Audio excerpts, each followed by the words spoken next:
Do or not do you want?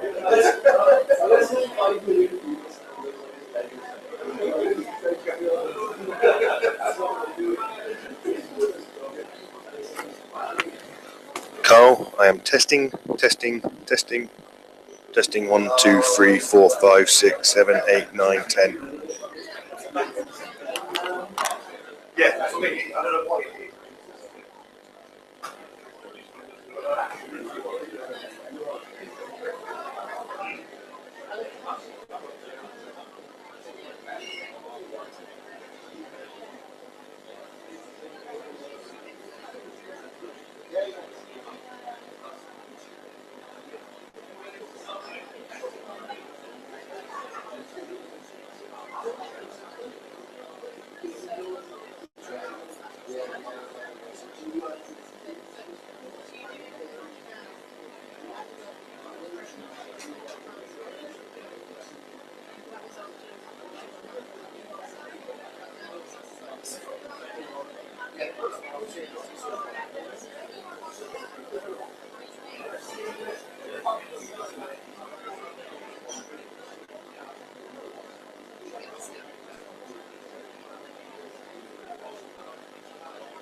Right, let's just do one more quick test. We'll quick test the sound.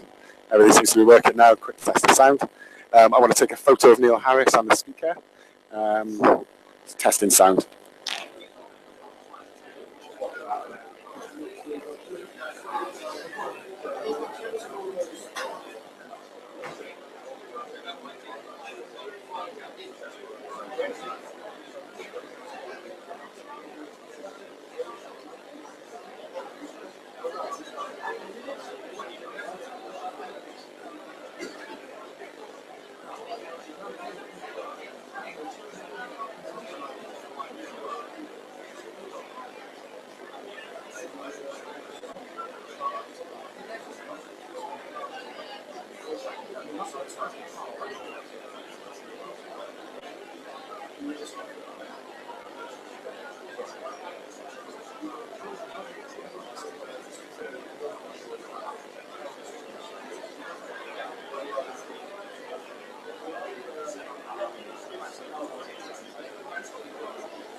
There we go.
You want to do it from the other side. Cameras will set up for that side.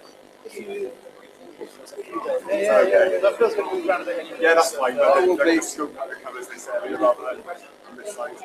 Fine. I can quickly test it to see if it'll work.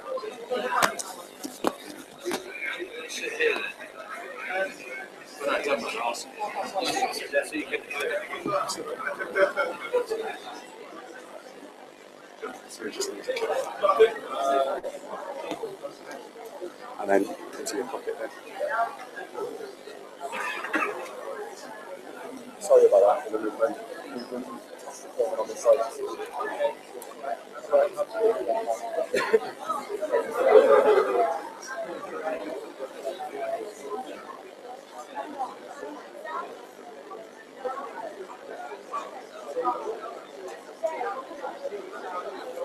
I did this talk about 6 weeks ago in Lampeter, All right. and I drove down. It's a long way, isn't it? Yeah. Even when you're here, yeah. And I had to get home that night. And by the time I got home, it's like nearly midnight. I said to my wife, "I've just driven." I said, "It's like something like 250 miles there and 250 miles back. Amazing."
Good evening, everyone, and welcome to the House School Planning and Geography for another series of public lectures.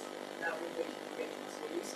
I thought what I would do is just have a welcome drink, just get out of the way some very basic housekeeping points, look at the fire alarms, how to secure thing, where to gather, just on the steps outside the building. Please ensure that your mobile phones are turned off as well, so you're going to absolutely productive. That's the sign of the mosque very quickly. I just want to highlight really the value of our public lecture series now, I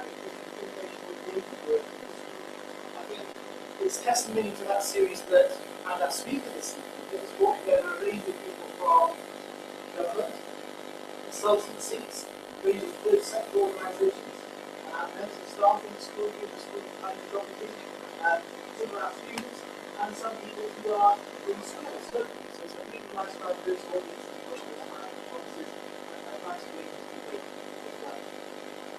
How do you invite our speakers? Well, my speaker is a suggestion of some of the outfield pastoral courses in school.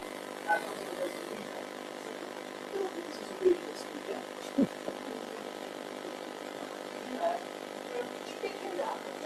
Yeah, so I suppose you have a look on the website, and we've got a few ideas of running our school planning and simplifying. So, we'll do a really good speaker.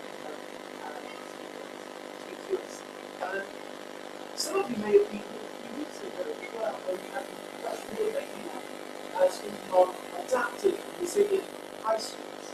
And so we continue that and tonight with Bill Grimsey's presentation, which I'll be introducing to you in a moment. The topic of high schools I think is important. It's one that we've all connected. Everyone has a high school that they're relatively connected. We've probably seen some of the changes that have happened in technology, but also some of the continuing pressures and changes that are happening in the business. And it's wonderful that tonight we've got Bill down to speak with us. Bill is semi-retired, I think fully retired, I'm not quite sure, but nevertheless, having spoken to him about his schedule, I've never But by the time it's not right, it's basically there seems to be, they're coming down into something else, how to do that tonight, and then off to Europe tomorrow, and to be some really interesting retail projects. Over the past 45 years of experience in the retail sector, tremendous amount, a lifetime's experience, working in the UK, highest level, but also internationally as well. And we're going to tap into that experience and relate to today, really, what he sees to be the future of the high street.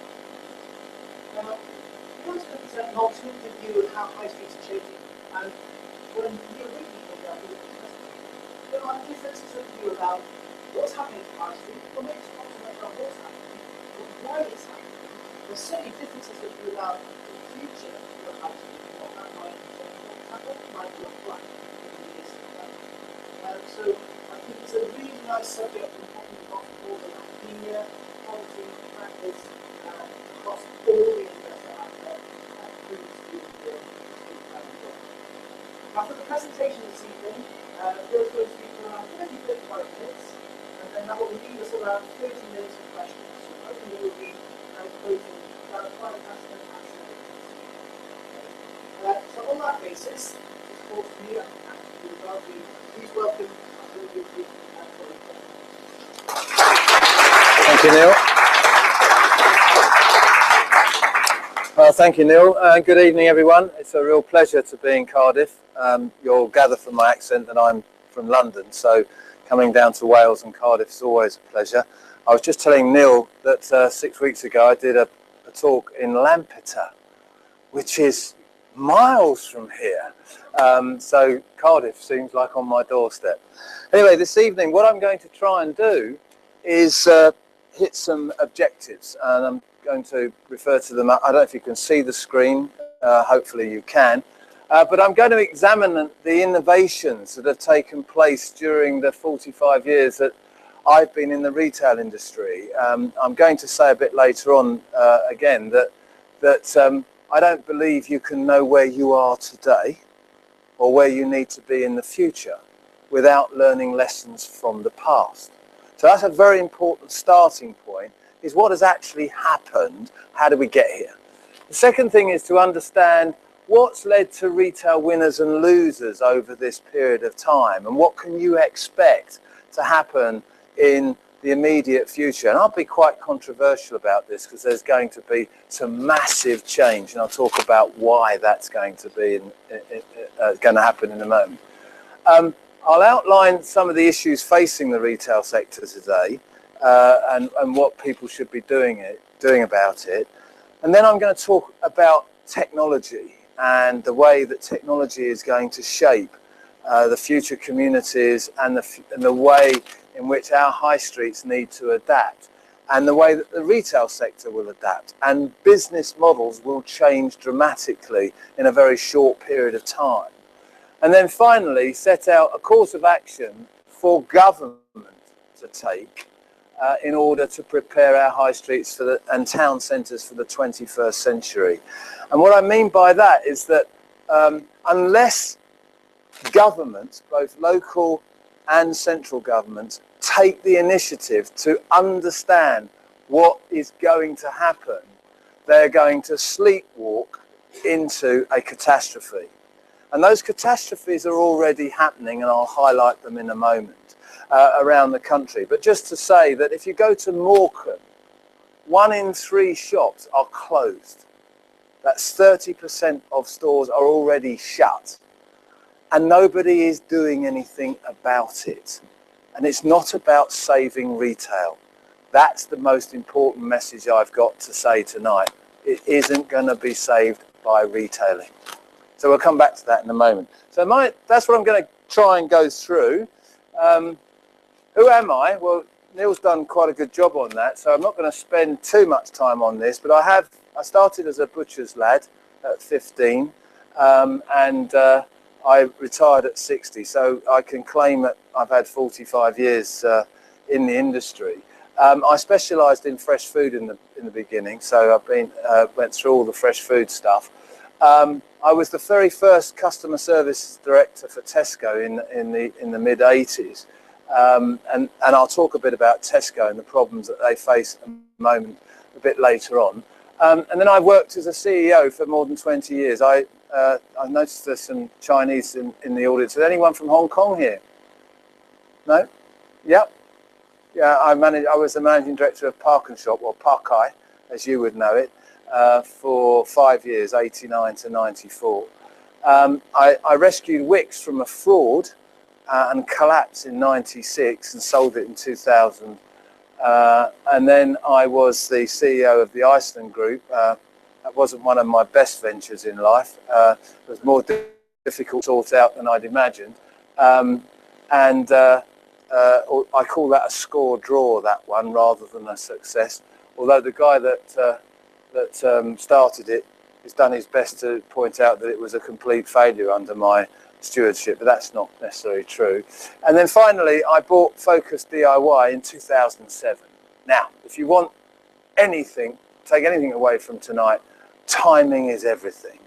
What better time to mortgage your house and buy a DIY company than 6 months or 18 months before the biggest collapse in the world? So that was a bit of a tough one for me. And 4 years later, although we kept it going for 4 years, we had to let it go into administration. But I'm still here to tell the tale. So I say I've had 2 wins, ParknShop and Wickes, 1 score draw and 1 loss. So as a manager, you know, pretty average, not bad. I then stopped and wrote a book, and here's the advert for the night. It's called Sold Out, Who Really Killed the High Street. I didn't want to play golf, really. So I wrote a book, and this came out. And then, as a consequence of the book, where I was very critical of the Portas review and the government's cynical attempt to show that they were headlining and dealing with a high street problem by appointing a celebrity to address this very serious issue. And I believe that she missed so many fundamental structural changes that were obvious to anyone in retailing that I got quite upset about it. And we had 1 or 2 spats, her and I, in public. And so I said to 8 other people, why don't we write our own review and publish it in Westminster and see if we can't show them what they should have had. Now this is the review. It's freely available on vanishinghighstreet.com, which is my website, vanishinghighstreet, all one word.com. It's a PDF, you can download it, you can do what you like with it. We launched that last September, and as a consequence of that, I got asked to lead an advisory group to the Labour Party. Why? Because the government refused to look at the Grimsey review. They said, we're Portas, that's it, we're not interested. Took it to the other side and they said they were interested. So I spent this year trying to compile policies for high streets and town centre regeneration for them, diversifying and strengthening the role of bids in particular, which is a Labour movement, which is, you know, business improvement districts, which are a part of the jigsaw and not the solution, by the way. Pioneering and the look and feel of our future high streets by encouraging, incentivising and supporting entrepreneurs, particularly to develop new businesses and concepts. And I'm going to talk about that in a moment, because I think I see more activities returning to town centres potentially, particularly with things like 3D printing coming around the corner. I think manufacturing can return to towns. I think we've got to stop thinking about our towns as just retail shopping centres. And then finally, restoring high streets and town centres at the heart of a modern community, this is an important word, by transforming them into dynamic enterprise and community service hubs. And what I mean by that is that we have to concentrate on all sorts of activity in this space, ranging from housing, education, health, and I've got a slide on this in a moment, right the way through all the dynamics of why people would congregate. And then you will get some shots. Because before I go any further, you will hear people talking about, oh, don't want to lose our high street. We all love our high street, and reminiscing about the days gone by. And the fact is, they don't use them. So let's stop all of that nonsense and start looking at how we can evolve into the future. So let's look at the UK retail sector very quickly, just to get some hook on how big it is. And you won't see these kind of statistics. You'll see other retailers that talk about numbers of shops and stuff like that. I'm going to talk about the fact that there are 95,000 companies mixed up in retailing one way or another, whether it be through property, distribution, manufacturing, shop fits, you name it. 95,000 companies employing 326 billion of gross assets, and they borrow as an industry 65 billion pounds, and there's a total net worth of 135 billion. It is enormous as a sector. The UK retail sector, therefore, compared to something like the defence budget or the education budget or the health budget, is huge. It's massive. And yet there is no minister around the cabinet table responsible for high streets alone and town centres. And there should be. And that's what I've been banging the drum about ever since we wrote this review. It really is important, even if it was only for a short period of time. This responsibility gets buried in departments with junior ministers, and the last one we had was Brandon Lewis. And I can tell you, Brandon Lewis is not up to the task. All right, no matter what side you take, whether it's you're Tory or you're Labour or whatever you are, UKIP, or this guy is just not up to the mark. The new lady they've just brought in from Plymouth, I can't remember her name. You may know her. She's now the junior minister for high streets. She is on the button, so hopefully she may well do the job. On the other side, you've got Chaka Ngumu, who is the shadow minister opposite that side, and he's quite smart, but still, politics is not a place to be. I can tell you that.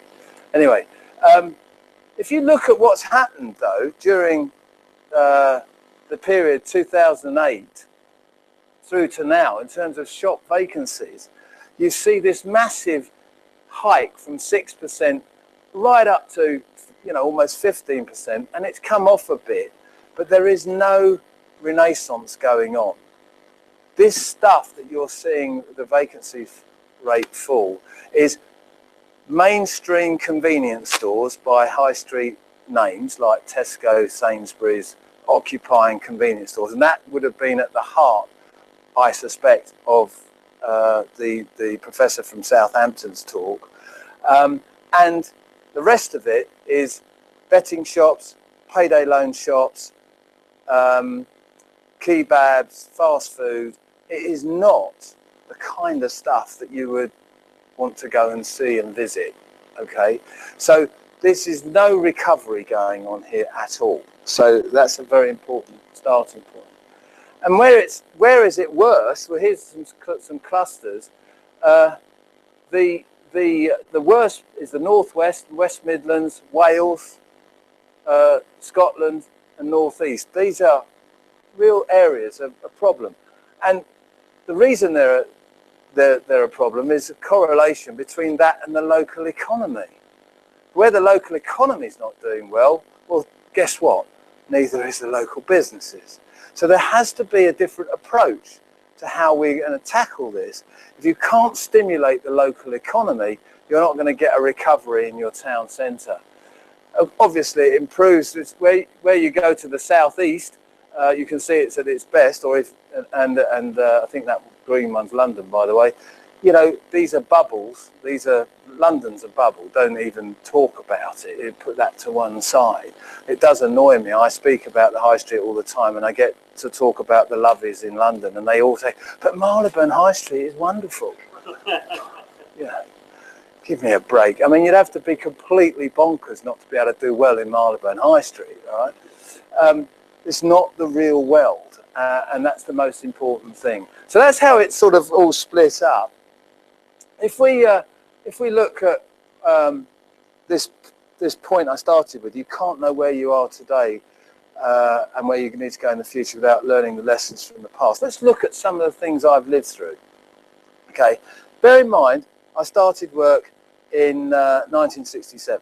It was pounds, shillings and pence. So it was a different currency, okay?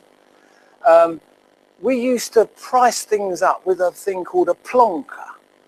Now, a plonker was a plastic tube, and on the bottom of it was a price. And it had ink in the tube, and you stamped all the tins. And when the price changed, you sat on the floor in the supermarket, and you got out some meths, and you rubbed out the price, and you stamped it again. And that's how things worked. Roll forward the clock to today, and you'll see a massive change start. I want you to try and imagine, gosh, that's just 45 years ago. And look at that change from plonker through to what you see now in stores. Out of town shopping did not exist when I started work. High streets were the centre of the universe. Supermarkets were 10,000 square feet. That's 1,000 square meters. And they were just thriving. But they shut half day on a Wednesday, and they never opened on a Sunday. So Friday night and Saturday was just like bedlam. Okay, that's what it was like. People shopped frequently out of necessity. My mother didn't have a fridge in the 60s. She had a larder. She had to go every day. And guess what? That was her social media. Now, I hear all this stuff about social media and Facebook and how great it is. Well, guess what? Hers was great too. 2 hours I was 4. I used to go every day shopping. It'd take 2 hours. She'd speak to everybody. She had a wonderful time, have cups of tea, come back home. It filled her day. And then she'd prepare her food. So, you know, in a short period of time, we've gone from that to this. So this is just designed to sort of say to you, if that can happen in 45 years, what can happen in the next 5 to 10 years? Okay. So when you talk about what has changed in that time, start from that point. What started to change? Well, first of all, out of town shopping clearly hit the town centres and high streets. All right. People like getting in cars, it's convenient, and driving out of town. They are not going to go back to the high street. You will hear that Lidl and Aldi are doing well at the moment. Convenience stores are on the rise. But trust me, 80% of our food shopping is controlled by 4 companies in this country, and the majority of what they sell is still through their big stores. So although it's coming off, it's not a disaster. It's a disaster economically to them because these big ships are based on scale. And if they get a slight movement on the top line, it can throw them into loss. But so they've got their own problems to face up to. But in terms of it, are they still popular? You bet your life they are. So, you know, this notion that their days are numbered is, you know, a little bit far-fetched. Are there too many of them? Oh, yes. And that I'll come back to why in a moment. We de-seasonalised fresh food in my lifetime. My granddaughter, Poppy May, she's 7 now. She does not know that strawberries only grow 6 weeks of the year in this country, naturally. She gets them whenever she likes. She's never experienced that wonderful feeling in March when you get that first Jersey new potato with lashings of butter after a winter of mash. As I look at the young people, I think, what's he talking about? And that's what we used to do. We didn't have it. And guess what? We came up with centralised chilled distribution, and we blew the whole thing away. And overnight, we de-seasonalised what you can access. You can access anything all year round. The biggest change, however, was brought about by nothing bigger than a postage stamp, which is that barcode. As soon as that barcode came out, we went from a power shift from where the brands in this country controlled the retail sector.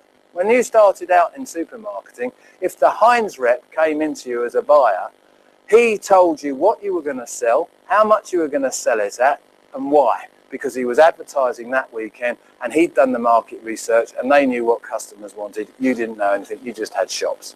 You just did as you were told. Okay? Brands ran the show. When that came out, shoo, switch. With the consolidation to more powerful retailers and the information, suddenly the brands didn't have that information. The retailer did. So you've got a shift in the power base, and the retailers started to dictate everything that was going on. Does anybody remember ski yogurt? Yeah? Some of the more aged people in the room, right? This was the biggest brand in the chill cabinet in the 80s in the UK, and it doesn't exist today. It's gone. So nothing is forever, and there's a theme developing, I hope now, about what's coming round the corner. The next thing that happened is that www comes along and facilitates a load of change for every industry, but particularly retailing, because it enabled sofa shopping, i.e. online shopping. And then these things come along, these mobile devices. And what can they do? These are no longer phones, right? So these are things that are going to take over our lives if they haven't already. And the power is about to shift again. And it should shift to the customer, because the customer has access to information now like they never had before. They can be as good a buyers as a supermarket buyer is. They can research, they can find things, they can get low prices. So the power shift should go to customers. It might shift back to manufacturers. Why would you want a retailer? Just imagine a packet of Colgate toothpaste off the back of a production line, straight onto a parcel force or a drone delivered to your house. Just imagine the cost in between what happens now and then that you take out. Toothpaste would be almost free, okay? So there could be a change about to happen with the manufacturing base in this country. So I think it's important to sort of get in our heads that change is driven by various forces, and in particular technology is going to facilitate a huge change.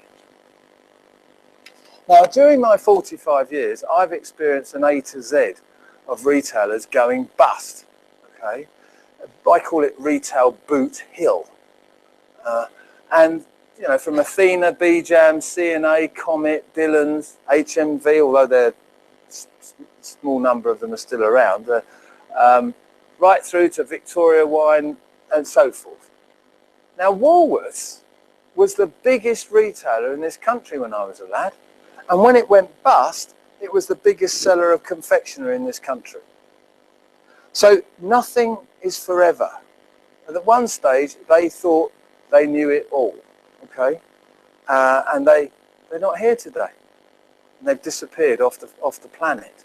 So if you think that Marks and Spencer, Sainsbury's, Tesco, Morrison's, Next have all got a secure future in the next 10, 15 years, don't think that at all. Once they lose sight of what their customers require and they fail to provide it for them, they too could wind up on Boot Hill. All right. So why do they fail? Well, they fail to predict and adapt to change. That's the most important thing. And positioning is vital. Positioning, i.e. positioning your product correctly for your target market. Let's just stick with HMV for a moment. And let's just imagine we are, just for the moment, we've now converted to the boardroom of HMV, and it's 1989. So we're the board directors. And we're going to have our board meeting, and we're going to have a 3-year business plan, strategy plan. And it's been presented. We've been through a pretty rough ride since, you know, HMV started, a big brand, gone down, but we've recovered. We've got stores throughout the country selling DVDs, CDs, going out of fashion, okay? It's just fantastic. We're on the rise. So we have a 3-year plan. Sales are going to go up 5%, 5%, 5%. Costs go up 2%, 2%, 2%. Profits are great. Terrific, great plan. Open up the Gevrey Chambertin. Let's all go and have lunch and have a drink, and it's great stuff. And then somebody in the board says, oh, hang on a minute. Can we just think forward, 15 years, we're going to go bust. What? Yep, you're going to go bust. Because if you don't adapt your product now and start thinking of what could happen, start blue skying about what could happen and change your positioning, you're going to disappear. And that's what happened. They just got overrun by technology change and didn't adapt to it. So it's important that retailers do that. Marks and Spencer, by the way, did the same thing under Greenbury in the 90s. He said, everybody keeps telling me what we're doing wrong, but we're going £1 billion last year. Can't be doing that much wrong. The next year made 600 million. The next year after that, it halved again, and he went.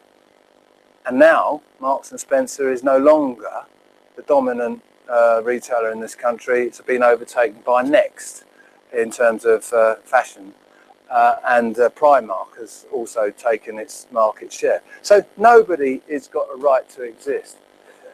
Laden with too much debt, pre-financial crisis, this retailing is full of the disease called leverage buyout. I'm not going to go into this in too much detail, but it's a sickness from America. Most things are actually sicknesses from America that suffer here. I'm a bit jaundiced about the Americans, but this whole idea that you can go in and buy a company for debt, i.e. with a little bit of sweet equity, rip out all the assets and put them in a propco, operationally gear it so the profits go up, flog it with all the debt in it, and you've got the property company over here, and 1, 2, 3 guys make billions and squid a pound, is a disease in my view. And we saw what happened with that disease, and a lot of the retailers suffered because of that. One of them was focus. I mean, we never got over that debt problem.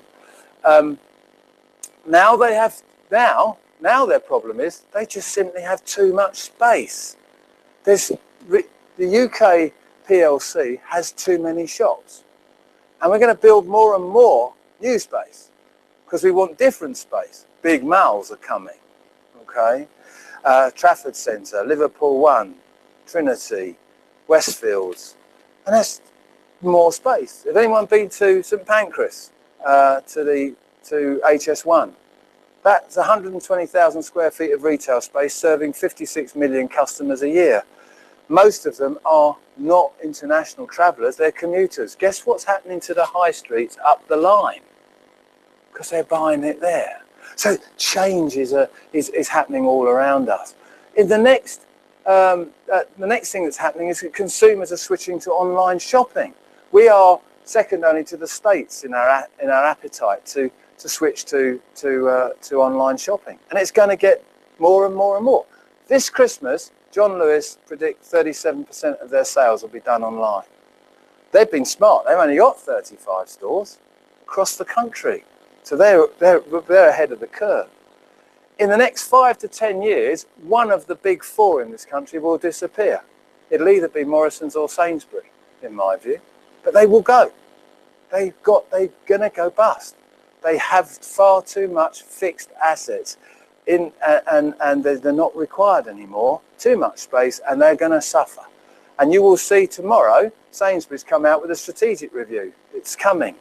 What it's going to say, I don't know, but they've got a problem. So that's what's all coming at us very quickly. And the reason being is that multi-channel or omni, you hear the term omni-channel. Well, what does it mean? I'm a retailer and I hear these terms. Omni-channel means that you've got to have all these things and they all work together. That's omni-channel. But Bricks and mortar with click and collect, online, useful apps and Wi-Fi in store is an absolute must, an entry card now. You've got to have a complete mixture of them. By the way, click and collect has got a 5-year life in my view, because when we get smart depositories at home, i.e. like a wheelie bin, but it doesn't move, and you can open it with a mobile device with a unique number. What the hell do you want to click and collect for? You won't get that nasty piece of paper through the door, you know, when you've shopped online. Oh, sorry, you weren't home. Will you drive 25 miles in the middle of the night to an industrial estate and pick up your package? I mean, that's not good customer service. So that's going to change. So smart depositories are coming. Wearable devices are coming. Google Glass is here. I think it's a bit gimmicky, but it works. I mean, it's coming round the corner. Plenty of apps. Stores without stock are coming. Okay, right. Here's good frown. I like it. Here's what's going to happen in the fashion sector. My granddaughters, who are millennials, who are completely great on technology. When she was 5, she said, "Papa, will you buy me an iPad for Christmas?" So I buy her an iPad. It worked when she opened it. I don't know how they get the battery charged up. And within minutes, she's all over it. And now, 2 years later, she's using it at school. She's not going to know about high streets and all that stuff. She's going to be adaptable on technology. So she's going to go to a big mall because it'll be safe. That's important. Safety is important. And then she'll go into a shop, which will be a bit like an Apple store, you know, white with booths and flashing lights. And there'll be hologram catwalk in front of them. And it coming towards her and her mates will be hologram models, all wearing the clothes they want to wear. They'll have modules and they'll be able to change what the model's wearing as they walk towards them, mix and match it, do their own kind of designs if they want, stand up in front of a mirror and be wearing it. And this technology exists now, it's a bit flat, but by then it'll stretch with them, okay? If Steve Jobs was still alive, I think screens will then go GUI screens and even change to the material. And that's going to come one day, all right? So, because she stood in front of the mirror, they've got all of her measurements, they can make it for her. She will go for a coffee, she'll go to the ski dome, she'll do whatever she's going to do afterwards, and she'll Facebook herself wearing this stuff, and then she'll order it. Why not manufacture it immediately round the corner? Why not bring manufacturing back here? Why have a fashion industry based on seasons where you have to buy from the Far East, massive amount of stock, start with prices up here, work your way down and do a sale? It changes the whole working capital model that you're faced with. And that is just the fashion centre. Did you get that? Don't agree with it, but you got it, right? Imagine it with food. Food is next. Why? Food and household consumables. Why was Poppy May, she's not going to want to shop for cornflakes and Colgate. I mean, why waste your time in a shop picking up stuff like that? What you want to do is go to shops where you can buy fresh food, where you can be advised, where you can have an experience, okay? That's what's going to come. So all of these big superstores, they're going to be redundant. They're a waste of time. Because when Amazon comes in with dark warehouses and does it properly, just for household consumables and stuff that you don't need to touch and feel, it will be so cheap that you don't need to go there anymore. You'll just want to go to fresh food emporiums. Have you ever been to Harrods Food Hall, any of you? All right, just imagine a Harrods Food Hall in the middle of Cardiff that had restaurants all the way around it with experts in it. You'd have TV shows based on it. People would want to go there, have an experience. That will happen in food, and it's just around the corner.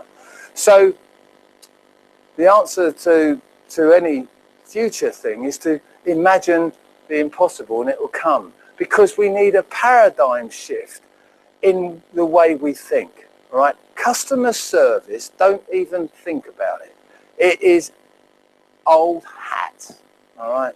If you can't say hello, how are you, thank you, and do all that stuff, you're not in the game, right? What is the game is the customer experience, is the new dimension. And Apple did that with their stores. It's a real experience. They don't sell to you in there. That you go in there to problem solve, to talk to geeks about geeky stuff. And when you want to buy something, they haven't got a checkout. They've got it on their thing. It's all about to change at a massive, massive, massive rate. So saving the high streets as retail destinations is just plain wrong, right? So let's start there. Stop thinking about it to try and rescue it as shops. Start thinking about it as a community hub. Now, the reason it was a community hub before is because people traded there. That's where they bought their local produce, their goats, their sheep and everything. That's what called the marketplace. What we have to recreate is a reason for people to be in these community hubs or town centres in the 21st century for other reasons. And that might be housing, it might be education, it'll be health, entertainment, leisure, arts, crafts, manufacturing, with technology advancing the way it is, 3D printing. And yes, because we've now populated the area with more housing, you're going to have some shops, aren't you? The reason that shops will exist is because people are there to shop in them. So stop thinking about retailing and start thinking about place and community. That's the most important message that I've been trying, and I feel exhausted because you can't get these politicians to even think about it, okay? You still come out with Peppa Pig Day, you know, the Portas towns, you know, has wasted a load of money on nonsense. It's papering over cracks. That has got to be at the heart of it. And what they need to do is to commission a study that says, right, let's start with identifying the unique selling proposition for the place. Now, in this book, you'll see that we chose Nottingham as our case study. What's Nottingham famous for? Anyone know? Lace? Huh? Bikes. Oh yeah, rally bikes. Yeah, sorry. She said bikes, I thought of Oxford for a bit. Yeah? Robin Hood, right? Lace, Robin Hood, and coal mining actually. That's not far. You have to really hunt for Robin Hood if you go to Nottingham, you know? I mean, Disney would die for this brand. It's not there. So why would you go live, work and play and visit Nottingham if you haven't got a local authority that is trying to market and compete using its unique heritage? So start there. It's not about shops, it's about what do you stand for, and build around a local economy and build an industry around it and create a 20-year vision for the town. And then get a detailed 5-year plan to start the journey. Now I get people say to me, well, hang on a minute, how's it? We've got no money. Don't start about what's affordable. Forget that. Create what you think it should be to compete and then see how much it costs and then see how you finance it. Don't start with the premise that you won't be able to afford it so you're not going to do it. That's crazy. So that's what we try and get people to do.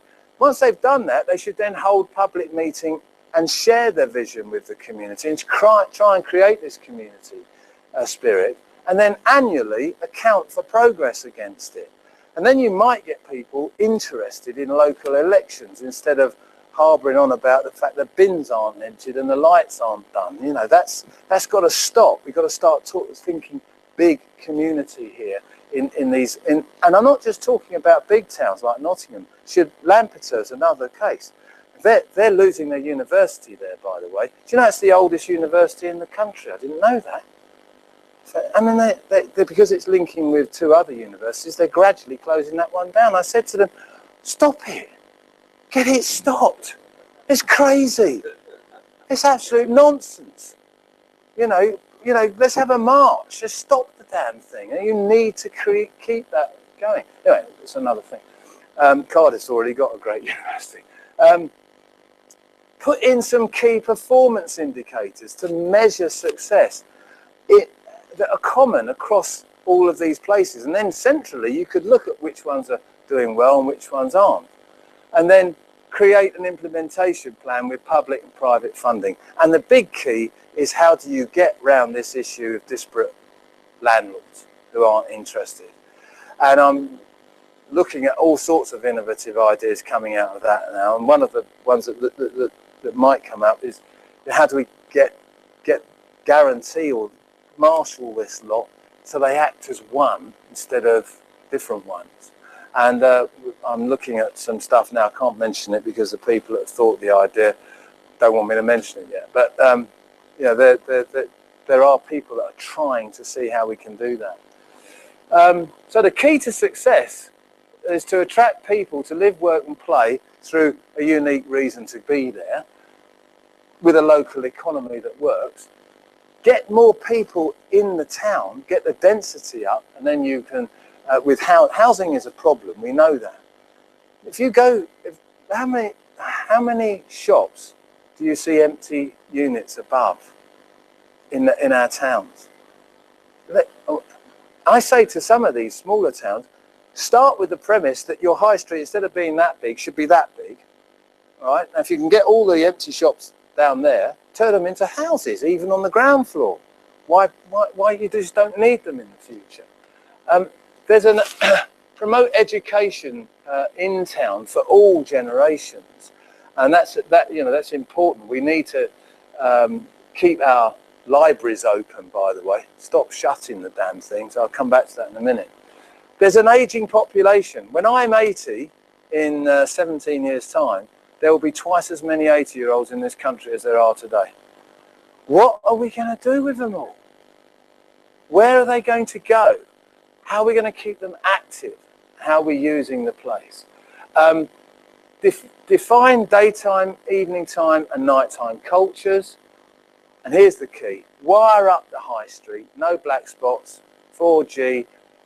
It should be straight on the local authorities' agenda so that we can switch the whole community on, and traders and communities and doctors, and everybody's on the same wavelength. And that's where your library comes in, as the centre of technology. The reason home working doesn't work is because of the solitude. If your libraries worked with hot desking and coffee and lunches there, guess what? People would live and not bother to go to work because they could socialise. Create a local economic blueprint that engages with the community. Look at some of the transition towns. Totnes is an example, and I know that's a bad one because it's full of aged hippies with money. But the fact is that the model does work, and so you've got to create your own local economy and avoid the clone town. You know, we're still going down the clone town route. I mean, the reason we got to where we got to is every town looks the same. And there's no difference. And incentivise specialist shops. You know, local government have got to find ways. We should be taking our small stores and independent retailers out of business rates altogether. We could afford to do it. They're only 6% of the total, and they cost more to administer than the money they take. Stop it. And that's just a clear message that I've been trying to give. So the whole theme of my presentation is that if you fail to plan, you plan to fail. So if you don't have a 20-year plan, it's going to happen to you rather than you make it happen. The pace of change. If I've demonstrated anything tonight, is that you shouldn't assume anything is forever, and it's going to get quicker.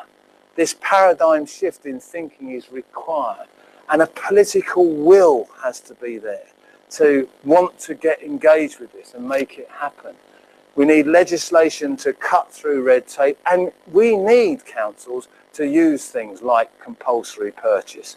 You know, if a landlord's got a place empty for a period of time, just buy it off him.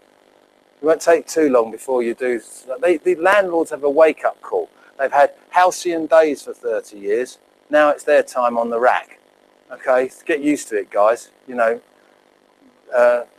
life smucks at times, and that's smucking for them now. Empower people locally. and dare to imagine the unimaginable, like I did with the models that I talked about, and create a legacy that you can be proud of in the future. And the reason I do these talks is that I was part of the movement that basically created what we got today. I was a new store development director at Tesco for a year as well. I was opening 25 superstores a year. A colleague of mine here was in the research unit finding them for me. I mean, so we were part of the problem, but I just don't want to leave it the way it is for my granddaughters. We do need to create a different future for the younger generation, and the key is to rejuvenate our town centres with people, and that's really all I've got to say. Okay. Too long? Okay, so an inspiring talk, one of the daring to dream and have the experience in the field to note the changes that have happened and get ready. I quite like the fail to plan. I think anyone who can plan, failing to plan is a very bad thing indeed. And that's the point. And I quite like the generational as well, as someone whose daughter is about to turn into a teenager next week. The idea of just being online, shopping in a completely different way to that which I experienced. And I want to be about Walco resonated with me, so I just got my fishing tackle as a child. So I knew everything that I needed in one shop. We have around 20 minutes for questions, by around 7, as I suggested. I'd like to show you the way that just raise your hand if you have a question, and I'll try and keep that on a rolling basis as well. So don't wait for the next question to put your hand up. Oh, not one in. Yeah, see, that's how it works. Yeah? So if you'd like one, and I'll try to fit in as many as we can by directing you. Okay, so lady in the back first. Absolutely fascinating, very scary, very fascinating. I wonder if part of the failure is actually comes down to the generational piece. A lot of people like me, I can't think of the changes that are coming. It's almost beyond my imagination, I think. And surely that is for the politicians to hand to the new generation. I'm not sure if it's political, because whether there is a political will and a political sense of adventure, if you like, that if you're going to have a commission, people like young people who aren't frightened of thinking of things that I want. It's almost like say to a young person, here's a mobile phone, go away and find 5 different ways of using it in a couple of days, come back next week, and for sure that's not right. I just wonder if perhaps that's part of it. Yeah, the reason I talk about a town centre commission is that the local authority is made up generally of people who can't do this. Okay, that's a fact. So that's fine. I understand that. But if you're bright enough to think, well, you've got to get it done, you commission people to do it for you. Now, the mix of people that you need to, and what we recommended in this originally was that they gave us some trial stores, trial towns to do, and we would have created that mix, including young entrepreneurs, crowdfunding as well, to actually get the right mix and balance of youth that can imagine the unimaginable and the practical experience at the other end as well, and blend it together, because that's what you need. But we haven't got out the starting blocks. I mean, this review's got 31 recommendations in it. Interestingly, one of them was that in 2014 we should have put a levy on all retailers and leisure operators for 1 year.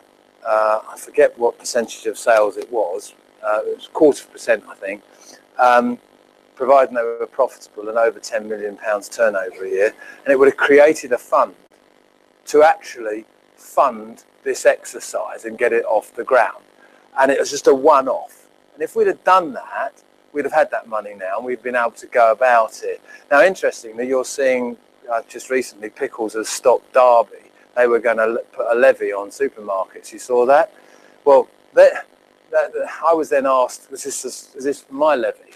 And I said, no, if it's a one-off to fund this and then get the right people in, like you've just said, I'm all for it. But what Derby want to do is to do it every year to plug their budget that's been ripped apart by the central austerity cuts. So the most important thing is to get the right mix of skills and youth and practicality together. And the only way you can do that is not by going to consultants, because you just, I sometimes drop into the vernacular, but you're just not very good. I'm a butcher, you see. You pee money away that way, okay? So that's why we were saying that we're genuine people. There's 8 experts from all walks of life that wrote that, not just me. And I was willing to give my time freely to actually help build the model that you could then, and they would shut the consultants out, because once the consultants get a whiff of this, they're all over it like like you'd expect. But you're right, you have to get, the youngsters, the ones that, it was quite interestingly, when I mentioned the model, I got a frown from over there. Was that frown because you thought it was nonsense, or was it? It's the idea of it. Right. Sure. Yeah, but what I described is you can see the product, you can touch it, you can actually wear it. That will come, and that's available. Do you know what? In Germany, they've got the shop where the window is a touchscreen.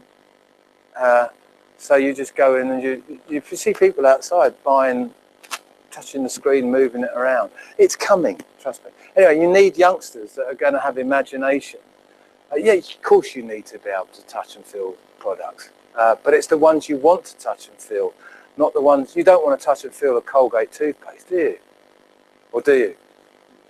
Okay, I've got 3 questions lined up, and then I've got a call from Kevin, so which have you got next?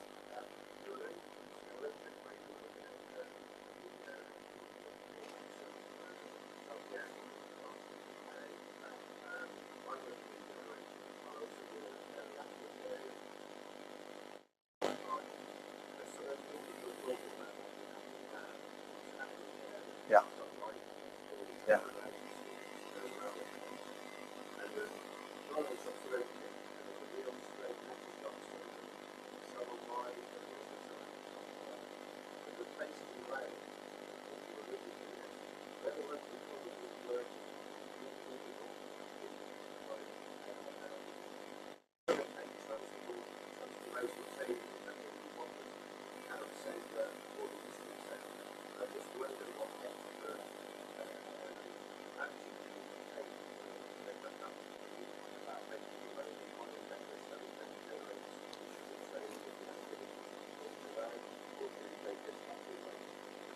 Well, regrettably, I think there might even be things like ghost towns in this country. That could happen. Somebody told me once that the government have got a list that they're prepared to let them go. That's scary. Okay. Yeah. I mean, you imagine Newport, which was a thriving place once. Now look at it. I mean, I haven't been for a while, but last time I went, it was shut. So, yeah. Well, good. That's good. Hopefully Newport wasn't on the government's list. But, the fact is that the economic situation and our ability to create a local economy that is vibrant is at the heart of the regeneration. And what we have to do is to keep that economy local. So if you take the example of coffee shops, now we've become a nation of coffee shops in the last 5-10 years, and yet we've allowed it to go all to the chains. So you've got Nero, Costa and Starbucks control the whole thing, which is crazy. I mean, why aren't local entrepreneurs, why aren't local authorities shutting out these big chains? Because, although they create jobs, the profit that they make does not stay in the local community. It goes back to the centre. And there are statistics, I don't have them, that prove that if you have a local person running it, the money stays in the local community. So I think it's all about local. Now, in my book, I naively tried to find a solution. I look back on it, it's 2 years old now, not that good. But I talked about, it was when I was in Hong Kong, special economic zones in Hong Kong worked very well. And Wales is a special economic zone. Scotland is a special economic zone. Now, if we got rid of the way we run government right from top to bottom in this country and reinvented it, not put layers in, but reinvented it, you could imagine a whole series of special economic zones. You know, Scotland, North East, North West, Midlands, South East, South West, Wales, Northern Ireland, with their own assemblies, actually running their local communities and trying to drive forward the local economic development. And I think that absolutely is what's required. You don't need, you're not going to solve this from a centralised situation. And we have to get our people, our young people, back to work. We've got 45% of the youth under 25 in Newcastle are unemployed. Now, I don't quite understand why they're not marching on London, because I think that's a crazy situation. And you think back to the 60s when, you know, students really made changes politically. It doesn't happen anymore because I think that's not a criticism of the students. I think it's the pressure they're under.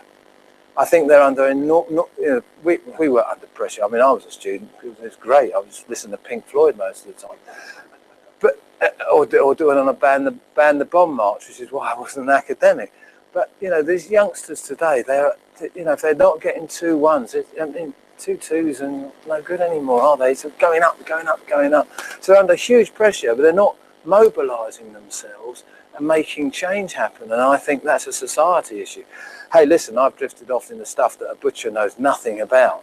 But I think it's the practicality of how you bring about change. And we are poised for a governmental change, aren't we? Scotland showed it.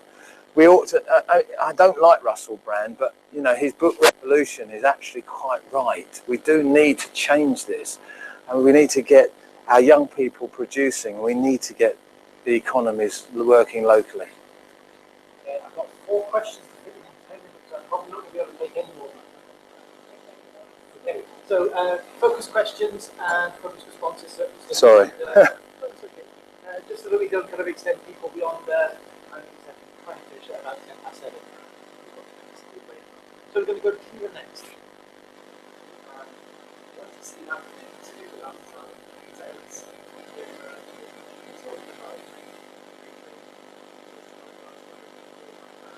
Well, chapter 5 in the book talks about tumbleweed shopping parks.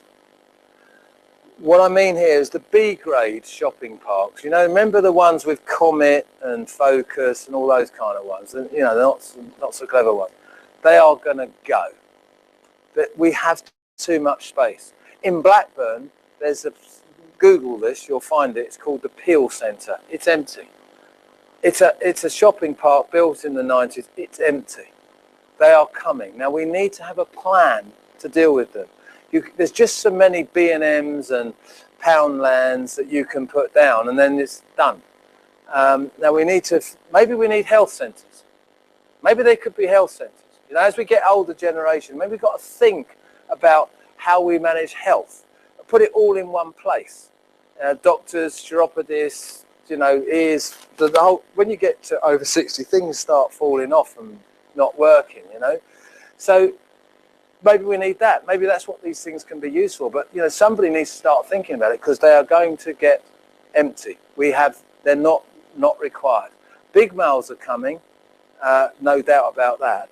I'm speaking in Brussels on Thursday for a massive development, which is a village. It's a community hub. It's brilliant. It's coming. So those out of towns days are numbered. Yeah, I think the Cardiff examples, and I can see some of them just really marginal.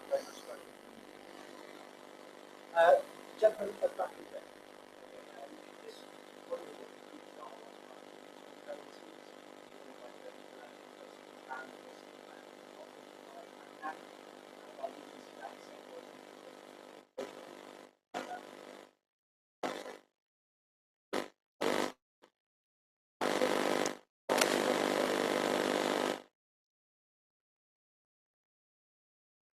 Yeah, I've seen they've got one in Totnes as well. I think digital currency is coming. Okay, that has to come at some stage, and I do think that I don't think that's a license to keep it local though, because the national chains will go digital. They won't have a problem either. So, but whether a local currency will keep it local. I think them. I'd like to think they could work, but at the moment I see them as a bit gimmicky. Bristol's not working very well. Brixton, I don't think it's working as well as it says it is. I think it's gimmickry. I don't think it's going to work. What you have to do is mobilise your local community and do what they did in Totnes. And when an empty shop comes up and the landlord says, "Oh, it's my payday, I'm going to put Costa coffee in it," you need to stop it going in. That's what you need to do. Next question from the deputy editor.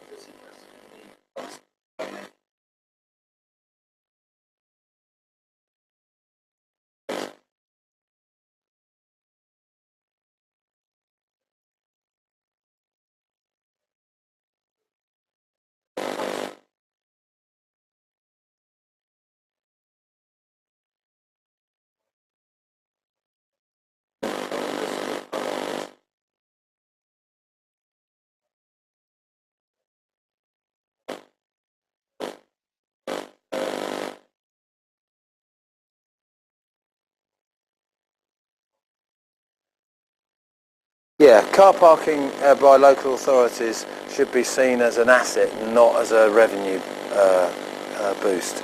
And that's unfortunately for them, they're getting squeezed by central government and they turn somewhere, and where can they turn? Which is to parking, and actually what they're doing is destroying the local economy by doing that. And they need to change their mindset to say that this creates value by making it free. If I control it in the right way, and I use technology to control it in the right way, there's the key. Use technology to do it. Don't make it free all day so people can go and leave their car there and get a train somewhere else. That's not going to help the local economy. So they need to be more expansive about how they use parking as a positive traffic builder for the town centre. And then look at how they can raise money other ways. Like, for example, littering. All right, start fining people for dropping rubbish. We're a dirty, filthy country these days. If you go to other places like I do around the world, it's a disgrace. We've got to start tidying up. So you get revenue from that. There are laws, people, things like that. So there are all sorts of things these local authorities could do that would actually create a dynamic experience. But parking should be protected as a traffic builder.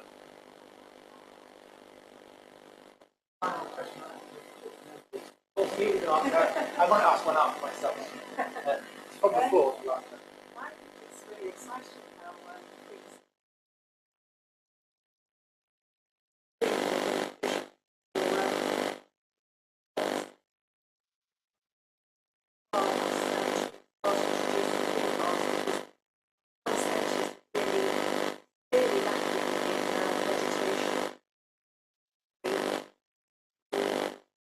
Yeah, well, the environment angle is not something that I focus a lot on, but I totally agree with it. Pedestrianisation is an absolute starting point, and we've got to, let's take London just as an example. Oxford Street from Marble Arch to Oxford Circus, and Regent Street from there down to Piccadilly Circus should be pedestrianised tomorrow. No buses, no taxis, nothing. Right, don't mess about with it, just do it. Go to Vienna, see it work, and create a public space that can be used for a dynamic community interaction. Now, do that on a smaller scale in the towns where you've got vegetation and you plant trees and you get areas where it's more dynamic, then that's the way it should be. Loughborough is a very good example of they were a Portas town, by the way, but they had a bid there, and you know what the key to these things are? Is individuals. The individual leading the bid there is inspiring, and he's got visionary. And if you get people that get it, they pedestrianise it, they plant trees, they make it a public realm, which is great. And you're right. We've got to put more planting going on in our towns. The key to the whole thing about towns is densifying the population. Get more people living in them, and then it'll work. Okay. I'll use my position as chair to just raise a couple of points and maybe a question. One, I just want to take Bill back to my town that I live in, and take him there and put him in front of the council and tell them, convince them that the town centre is twice as big as these big, or can sustain itself. Let's have half of it, have it in decent quality. It's just spread too thin in that particular example. The question I've got is one about technological change. We've seen a couple of examples, very, I suppose, technologically simple innovations that have transformed things. Farm is the one we have to transform the power. But two things that I've encountered recently. I've got a small struggling part of my town centre. It's got a round shop, and outside it the other day is a Sinclair C5. Yeah? Those that don't know that was Clive Sinclair's car. It was Clive Sinclair's vision of individual automated transport, a small little buggy that you, an electric vehicle that you imagine that we would all be using regularly by now. It's now an antique, and you think, oh, look at that, it's an old Sinclair C5. So a piece of technology that has not happened. The other thing was sharing with colleague earlier today, looking at Cwmbran Newtown's master plan in 1951. And the planners there felt it was essential to have a helicopter landing area right adjacent to the town centre. And so their visions of transport, etc. So I'm just wondering, is it perhaps a day of over-emphasising the technological change? Are these likely to come to fruition? Say some of them are happening now. Are any of them perhaps exaggerated? There might be littered in that history of technological things, like the Sinclair C5. Yeah. Well, if I knew the winners and losers, I wouldn't be here, would I? So I can't answer that question, but I can tell you that there is no question that mobile devices, smart devices that you can talk to, like Google Glass, like Google now, you can talk to Google and make it do things just by voice technology.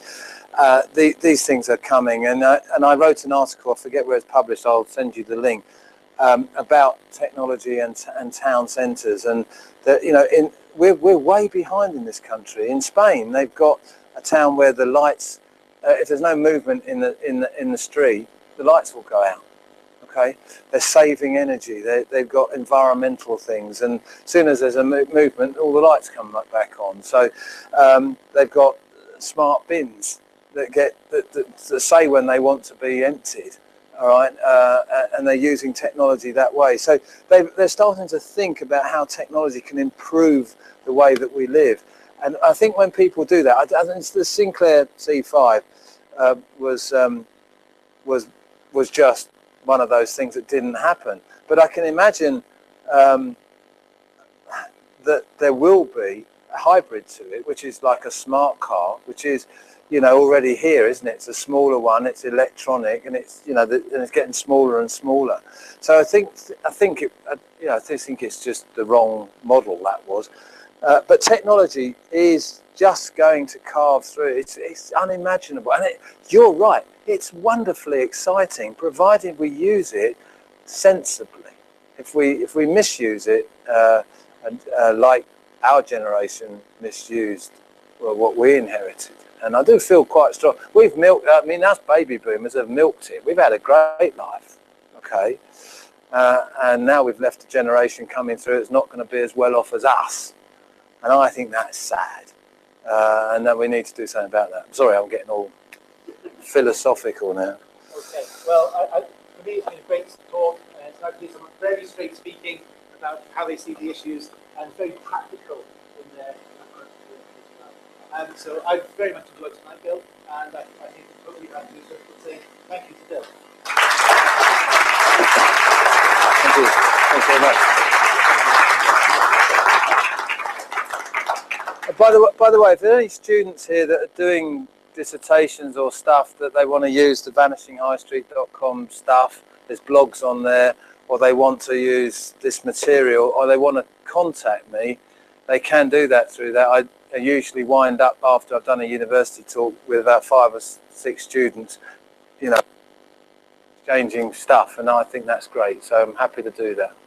I can have a quick in touch with Bill if that's final, please take a look at our school website. We have a range of other innovation and engagement events coming up over the coming months.